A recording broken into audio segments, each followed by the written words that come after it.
ما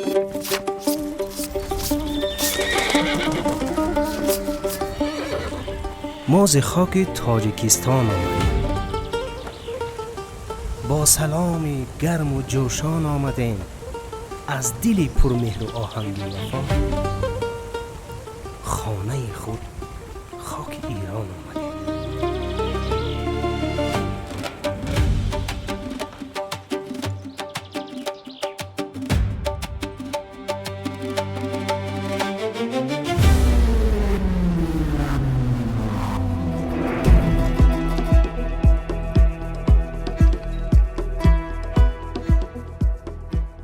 ман фатҳиддин ҳастам, блогер аз тоҷикистон. ҳоло 3 рӯз мешавад ки дар эрон қарор дорам. чун аз тоҷикистон омадам ба эрон, бароям он гуна намуд ки гӯё аз як ҳуҷраи хонам ба ҳуҷраи дигар дохил шудам.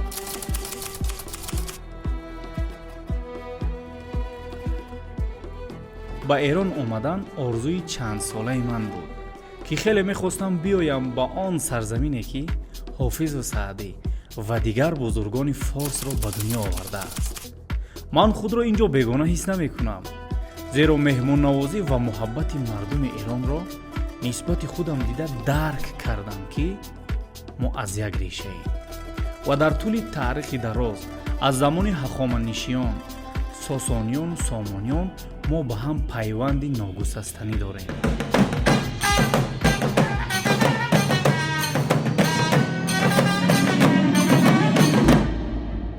оғои хоманаӣ, раҳбари шаҳиди эрон, гуфта буд: ҳамбастагии бештари кишварҳои форсизабон омиле барои тақвият ва тавоноии миллии ин кишварҳост.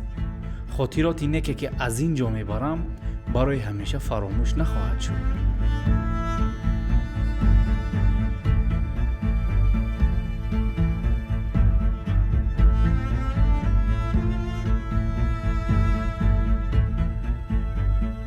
جنگ و خونریزی رود از این مکان، شادی و بازی رسد بر کودکان. ملت ایران نبیند درد و غم، کوچه ها خالی شود از اشک نم. صلح و آرامی رسد چون صلح ما، خنده بگشاید بسا با بی سما.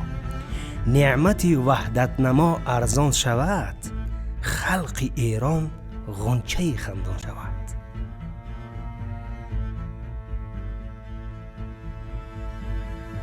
ملت تاجیک دعاگوی شماست، دست زاری هر دم پیش خداست.